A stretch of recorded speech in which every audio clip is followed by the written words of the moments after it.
যিমান পাৰে সোনকালে আপোনালোকে সত্ৰৰ পৰা আঁতৰি যাওক, আমাৰ ফৰেষ্টৰ পৰা আঁতৰি যাওক।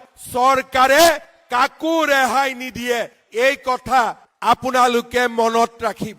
এতিয়া জাতি জাগিছে, জাতি জাগিব, আৰু এই জাতিয়ে শংকৰ মাধৱৰ প্ৰেৰণাৰে এই জাতিক মহাশক্তিলৈ ৰূপান্তৰ কৰিব।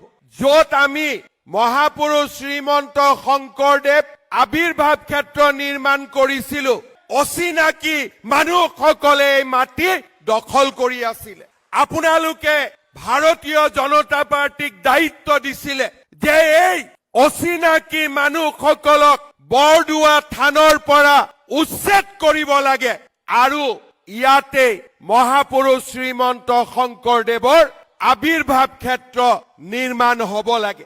আজি আমি আপোনালোকক জনাবলৈ পাই আনন্দিত যে অকল অসমৰ ভিতৰতে নহয়, দেশৰ ভিতৰতে এখন অত্যন্ত আধ্যাত্মিক দৃষ্টিভংগীৰে নিৰ্মাণ কৰা মহাপুৰুষ শ্ৰীমন্ত শংকৰদেৱ আবিৰ্ভাৱ ক্ষেত্ৰ কেন্দ্ৰীয় গৃহমন্ত্ৰী ডাঙৰীয়াৰ কৰ কমলৰে উদ্বোধন কৰা হ'ল। সকলো অচিনাকি লোকক আহ্বান জনাম যে যিমান পাৰে সোনকালে আপোনালোকে সত্ৰৰ পৰা আঁতৰি যাওক, আমাৰ ফৰেষ্টৰ পৰা আঁতৰি যাওক।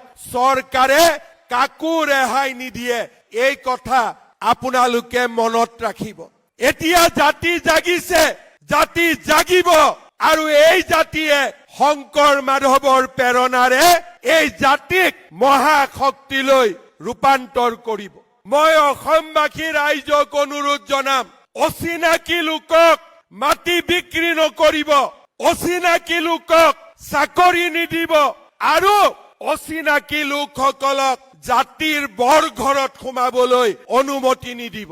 যেতিয়া আমি জাতীয় সংকল্প ল'ম, অচিনাকি মানুহক মাটি বিক্ৰী নকৰো, অচিনাকি লোকক চাকৰি নিদিও, আৰু অচিনাকি লোকক জাতিৰ বৰঘৰত সোমাবলৈ নিদিও, আপোনালোকে নিজেই দেখা পাব যে এটা দশকৰ ভিতৰতে আমাৰ জাতি মহাশক্তিলৈ ৰূপান্তৰ হ'ব।